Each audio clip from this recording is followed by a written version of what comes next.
Hey everybody, welcome to week 10. So, I wanted to take a little time and go over what we have going on this week and also talk about the post that I posted halfway through last week about an issue that we were finding in the deformers. So, let's go ahead and hop in and talk about that. So, this is the error fix that I mentioned.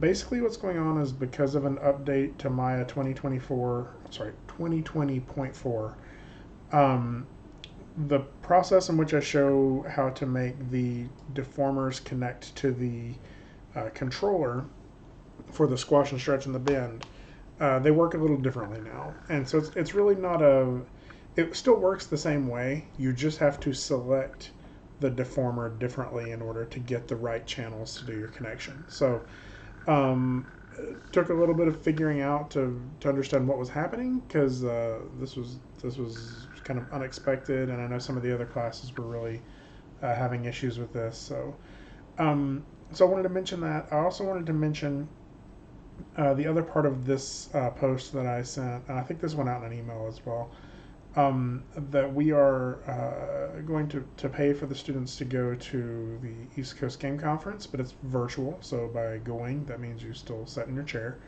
But if you're interested, fill out this form, and we will cover the cost of it and get all that arranged. But I need as many people who are interested in going to fill that out as soon as possible. It's mainly going to be some extra videos you can watch uh, to get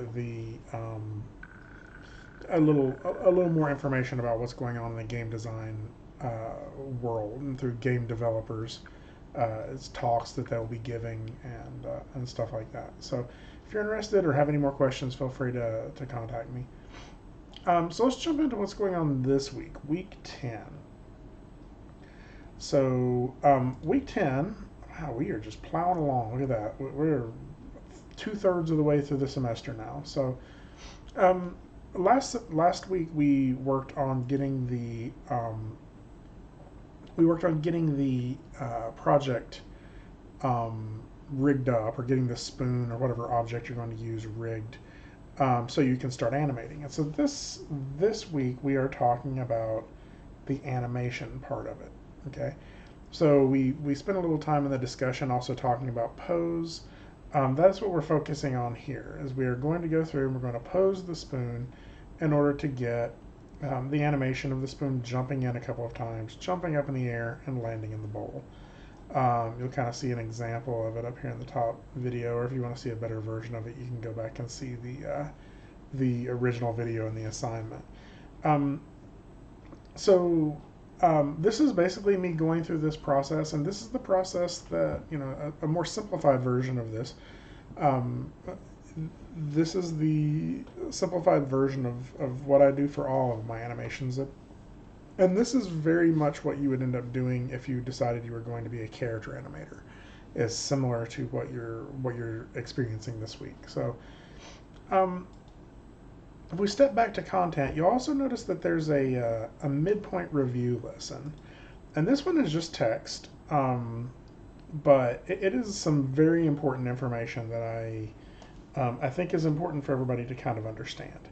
So um, the overview of this is that you are currently in one of the four principles classes, and and I kind of want you to understand the way that that fits into the curriculum at large, because these four principles classes, everybody takes the same four in their freshman year, um, but then in your sophomore year you have to take a class called Midpoint Review.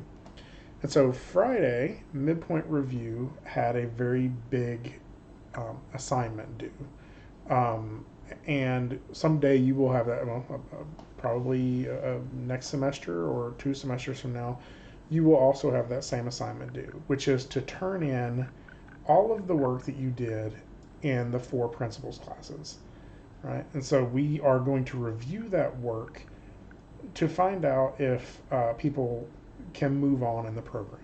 Okay, so this is basically sort of like a point where we hit pause and say, let us look at how you're doing so far to see if you're in the right place, to see if you're if you're prepared to, to be successful in those upper level classes. We don't want to, sort of throw you to the, to the lions there, and then it just be, you know, the wrong fit.